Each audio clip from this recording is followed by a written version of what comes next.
Hello and welcome to NGB Business News, the greatest financial news channel on YouTube. And I've got a special one for you guys here today because today we're taking a inside look in Meta, Facebook, whatever you want to call it, Mark Zuckerberg's stomping grounds, you know what I'm saying? But today we're getting an inside look where the chief of technology is actually coming out and saying, kind of that he feels that Facebook isn't what it used to be as far as, work ethic, possibly company culture. I'm not sure, but we're going to take a look at it. And the reason why this is so interesting is rarely within such a large company such as Facebook, as you know, Facebook, Tesla, a lot of these technology companies, Google, Microsoft, a lot of these are, taking big hits in employees and things like that. They're restructuring a lot. And he's basically saying that Facebook isn't what it once was from, a focusing standpoint, the way that the employees are,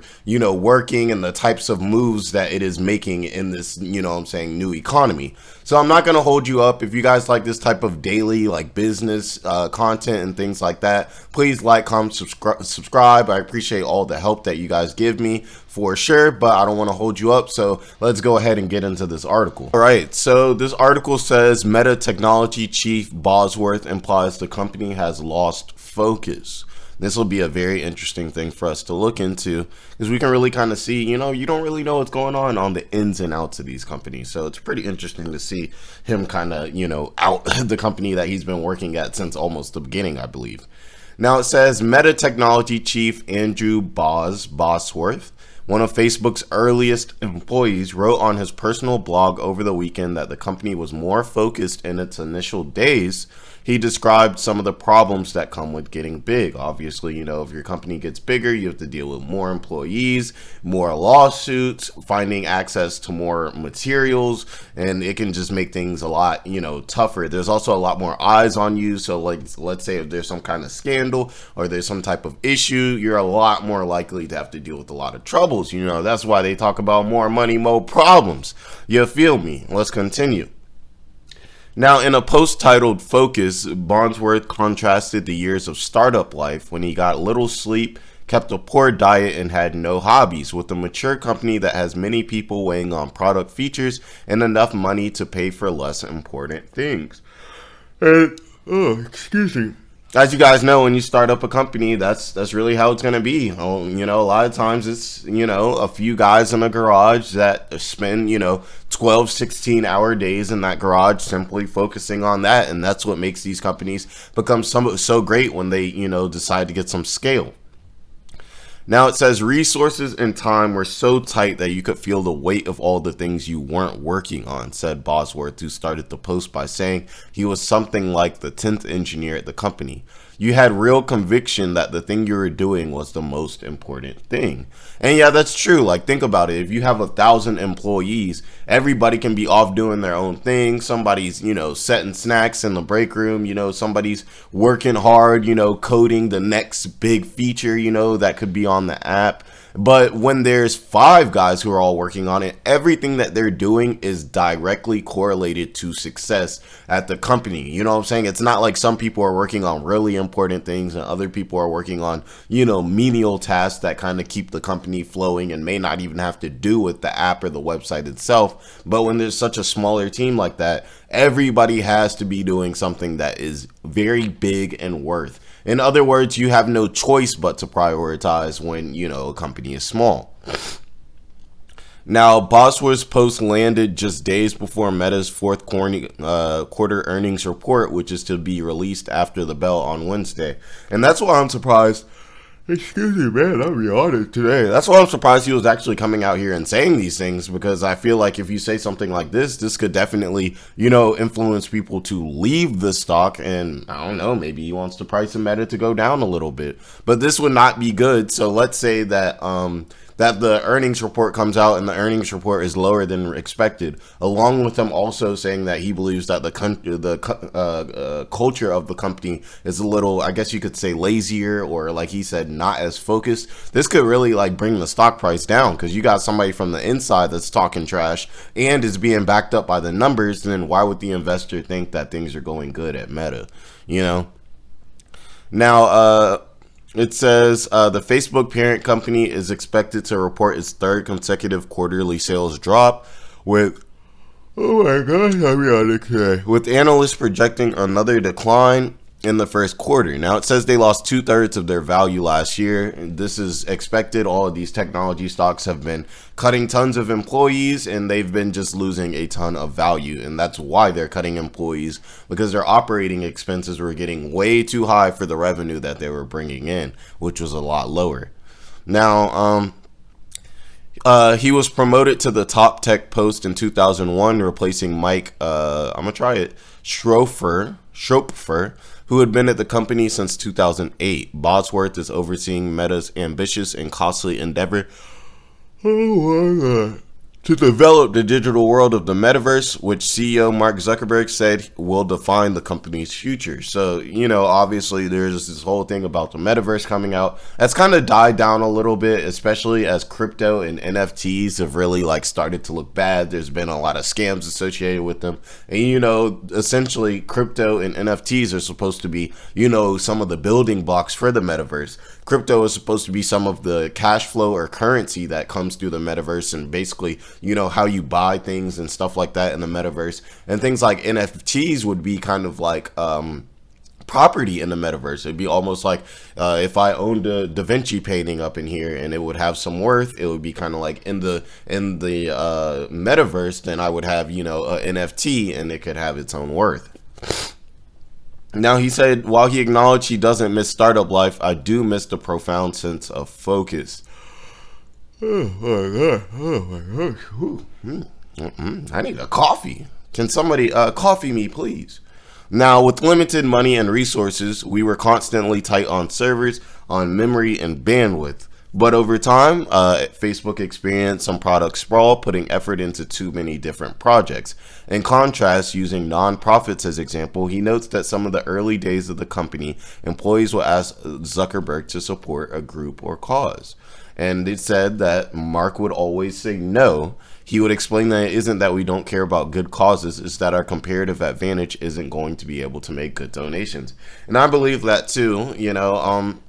I hate when people judge rich people a lot of times and say that just because they give money, that's not necessarily helping out, just as on the other side, somebody could, say go and put their body out there. And even though they're not paying money, they're possibly passing out blankets to the homeless or giving out food at the homeless shelter and things like that.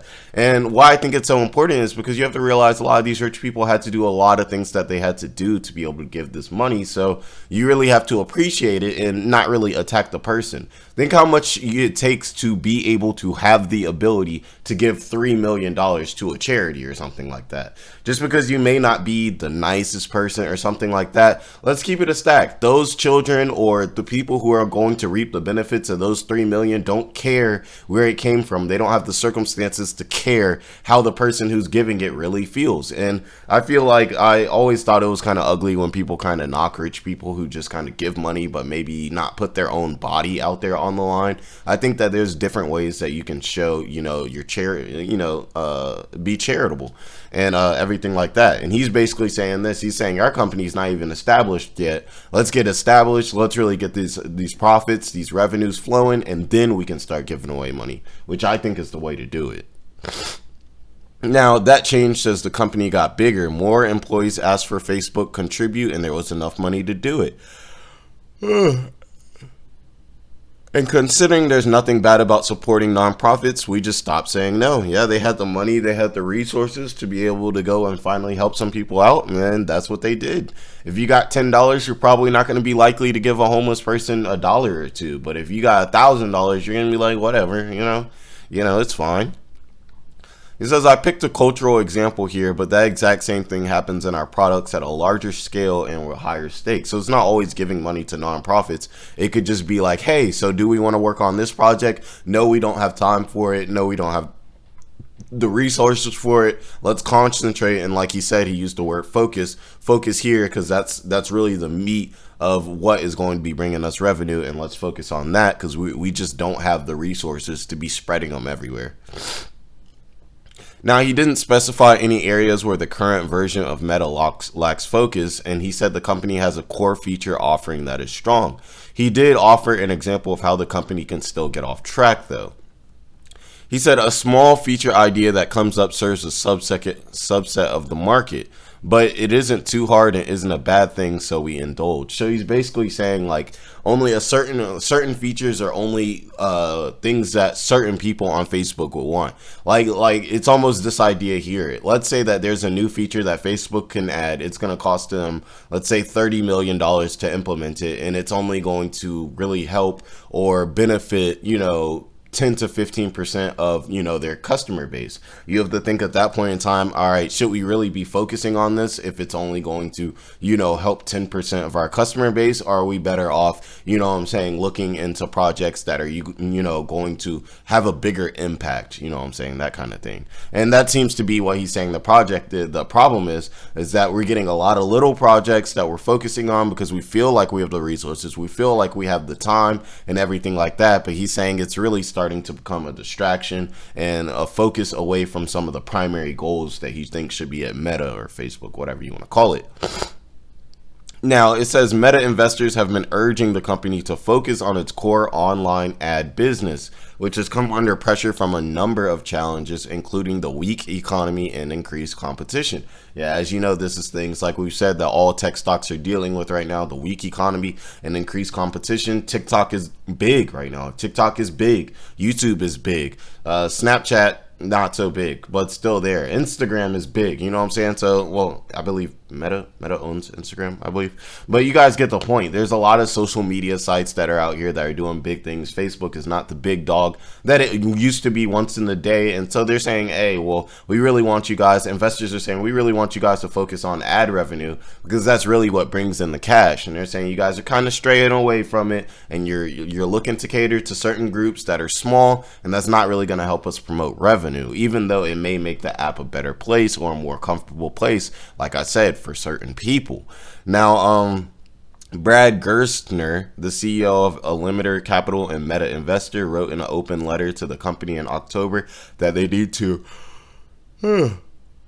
get fit and focused, and he was critical of the hefty investment in the nascent metaverse.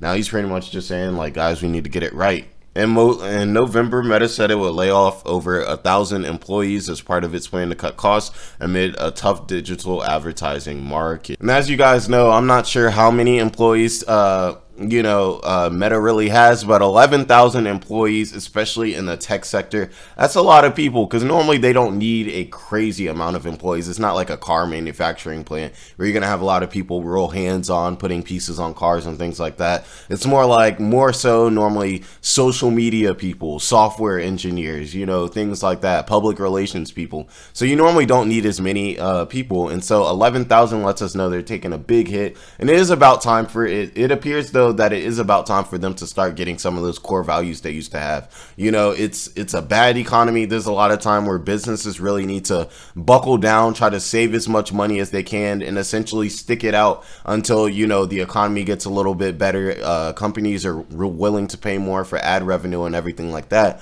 And so it really is time, and I can see why they're coming out and they're saying, yeah, now's the time for Facebook to not be looking so much into innovation, but for us to go back to those core values and really focus on the things that we can really make better to make us more of a profitable company, especially since we're in such a time where everything is going to be so expensive to the point where we got to lay off people. And I want to know what you guys think about that. Does that mean now is the time to be possibly short selling Facebook? Do you guys think that this is possibly a good time for a dip buy, as it already said that it's lost 2/3 of its value? And it's good to see, like I said, an inside look at all of this, because you can really see how some of the higher ups really feel about the future of the company. And when they're saying things like this, it does not look very good for the future of the company. So all of us sitting there ready to short Facebook, we see some news like this and we're like, yeah, I like that. That's juicy. But yeah, let me know what you guys think about it in the comments and everything like that. Let's discuss. Also, like, comment, subscribe, and everything like that to help the channel grow. I really appreciate all the help and all the love you guys have been showing the channel.